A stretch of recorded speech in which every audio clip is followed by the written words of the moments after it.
Hello, everyone. Ahmed Fareed, Brittany Urton with Matt Bernier. So we're leading up to the big races at Santa Anita, the Breeders' Cup at the beginning of November. Next up, we got a lot of big races in Pennsylvania. Parx, just outside of Philadelphia. We'll start with the Pennsylvania Derby, and it could be a really star-studded field. I think, well, maximum security, finally seeing him since the Haskell, and I think the star-studded field also involving War of Will and the fact that they are for the first time since the Kentucky Derby going to rematch, so that's big. I know a lot of viewers who maybe aren't avid horse racing fans are going to tune in just purely to see them match up against each other, but I know maximum security, he's taken his time to get to his next race. He's already at Parx and has been for some time. Jason Service finally happy with back where he is now. I'm not completely sold, though, because it is a competitive field, especially with the likes of Improbable for Bob Baffer, who romped in the shared belief last out. I was going to say he was actually the post-time favorite for the Kentucky Derby, Improbable. So the fact that now all of a sudden he is back here, we haven't seen him for a little bit of time. We saw him at Del Mar just a few weeks back, but he had some intrigue to it. Also, don't forget a horse like Mr. Money. He's kind of the up-and-comer in this division. This will be the first time he really gets the test as far as class is concerned, but what he's done on the racetrack thus far, maybe he's sort of the unknown in here that can finally jump up and get some sort of stability in this three-year-old division. He looks like the one that's going to be overlooked and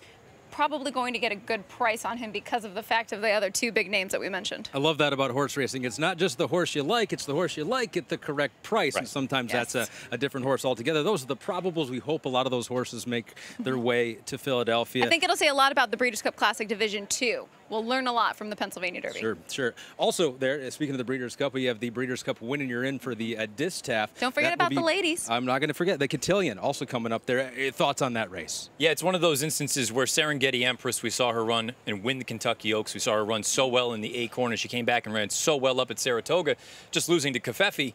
She's going to be a prominent player in there. But Glorana for Chad Brown, it feels like she is sort of the up-and-comer, the horse that what she's accomplished in just such a short amount of time is really remarkable. This race feels like it's set up for her. And don't forget a horse like Bellafina, who was kind of the bee's knees as a 2-year-old. She's lost a little bit of the luster as a 3-year-old. She may run here as well. Sam Callahan saying there's a good chance she'll go to that race, but not 100%. I would like to get your honest take on Glorana in her last race because I expected a little bit more. I'm starting to wonder as distances get longer if she loses a little bit of that firepower, which isn't necessarily a bad thing. This race will be at 1 mile and a 16th. That should be well within her scope. I do wonder, though, if we're thinking Breeders' Cup time, instead of the Distaff, keep in mind Chad Brown also has Dunbar Road, who's visually very impressive, winning her races. I wonder if this filly, Glorana, ends up turning back for the Breeders' Cup Filly and Mare Sprint. She won, it just wasn't as flashy, that's all. So we've got questions. We'll get answers here coming up September 21st, just outside of Philadelphia at Parx, the Pennsylvania Derby. You can watch it live on NBC, 5 o'clock Eastern.